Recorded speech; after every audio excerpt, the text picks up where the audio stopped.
और मोदी जी की परिभाषा में अगर बोली जाए तो यहाँ का रावण मिथिलेश चौधरी जी को भी नमस्कार करते हैं। ये मोदी जी की परिभाषा में बोल रहा हूं, क्योंकि समाजवाद एक ऐसा वाद है जो जिंदाबाद था, जिंदाबाद है और जिंदाबाद रहेगा। समाजवाद किसी के बाप की बटौती नहीं है। समाजवाद इंसानियत की धारा को आगे ले जाने वाले कड़ी का नाम है, जंजीर का नाम है, एक मंजिल का नाम है, एक पड़ाव का नाम है।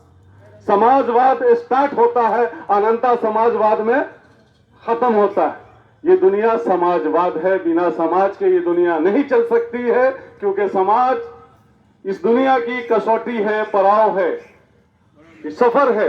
तो इसलिए समाजवाद के जितने भी नेता हैं, समाजवाद के जितने भी कार्यकर्ता हैं, ऊंची ऊंची मंचों से हमारे प्रधानमंत्रियों ने कहा है कि ये रावण दृष्टि के लोग, रावण की सोच रखते हैं। क्योंकि जब भी मंच पर आते हैं जय श्री राम का नारा तो देते हैं, जो समाजवाद की सबसे बड़ी पूजनीय है, सबसे बड़े पूजनीय भगवान है राम जी, जिसका नारा तो देते हैं, लेकिन साथ में समाजवाद को गाली देते हैं। समाजवाद जब हिंदुस्तान स्थापित हुआ होगा किसी युग में, तो वहां भी एक समाजवाद ही रहा होगा। समाजवाद नहीं रहता तो इंसानियत कहां से आती?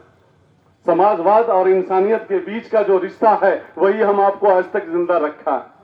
तो इसलिए हमने मोदी की परिभाषा में कहा था कि मिथिलेश चौधरी जो यहाँ बेनीपुर के रावण हैं, उनका भी मैं हार्दिक स्वागत करता हूं। दोस्तों, मैं यहां से आपको दिल्ली का सफर कराता हूं, वो भी पैदल। सब जाने के लिए तैयार है? ये आंदोलनकारी साथी जाएंगे। सबको मालूम है, सरकार को भी मालूम है, विपक्ष को भी मालूम है, और सबसे ज्यादा जिसको मालूम है वो गरीब आम जनता है, जिसको मालूम है कि हमारे घर पे, हमारे दरवाजे पे, हमारे कटोरी में, हमारे ट्यूबवेल में पानी नहीं। कहत साली के दौर से ये दुनिया गुजर रही है। एसी में बैठने वाले को भी ये गुमान हो रहा होगा कि हम बाहर निकलेंगे तो जल जाएंगे। अरे आप बाहर निकलिएगा तो जल जाइएगा, कम से कम वहां तक तो नल जाए जहां पानी नहीं है।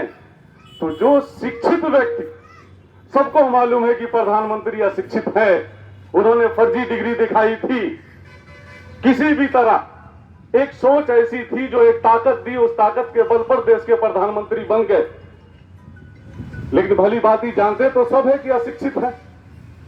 लेकिन जो समाजवाद हैं, जो दूसरे अलगाववाद हैं, उन दोनों वादों को ये इल्म है कि जो आदमी, व्यक्ति विशेष होता है, शिक्षित होता है, स्कूल, कॉलेज, यूनिवर्सिटी का पड़ाव पार करके आईएएस, आईपीएस की डिग्री लेकर के जब वो एसडीओ, वीडियो या सीओ की नौकरी लेता है, तो उस एजुकेशन लेवल को हायर एजुकेशन लेवल कहते हैं। तो जो हमारे बेनीपुर अनुमंडल में, बेनीपुर प्रखंड में, बेनीपुर अंचल में जो अधिकारी गण बैठे हुए हैं, भली बात सब जानते हैं कि वो शिक्षित हैं।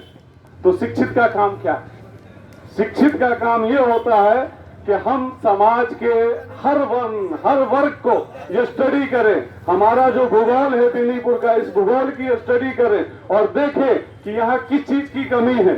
हमें जो पगार मिलती है ये इन गरीबों के टैक्स से दिया हुआ पैसा है, इन जनताओं के टैक्स से लिए हुए पैसे का पगार हम पाते हैं तो हमारा बच्चा परवरिश पाता है। तो अधीन में तो सरकार के हैं, लेकिन नौकर साहब जाहिरी तौर पर वो जनता के हैं। जब जनता के नौकर हैं, हमारे ही पैसे से दिए हुए पैसे से वो वेतन पाते हैं, तो उनका पहला फर्ज बनता है कि बेनीपुर की भूगोल का स्टडी करे और देखे और समझे कि जहां जिस चीज की जरूरत है वो अपने अधिकार के स्वरूप काम करके वहां तक उन चीजों को पहुंचाने का काम करे। जब तक यहां से कुछ लिख करके नहीं दिया जाएगा किसी अधिकारी के कलम से कि बेनीपुर में ये काम होना चाहिए, बेनीपुर में इन सब चीजों की कमी है, तो वो अंधी सरकार कैसे समझेगी, वो बहरी सरकार कैसे समझेगी, वो गूंगी सरकार कैसे समझेगी? तो पहला दायित्व किसका है?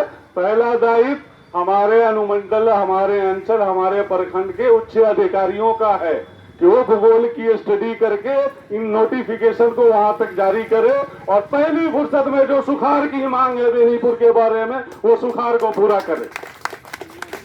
नल जल के संकट को दूर करे।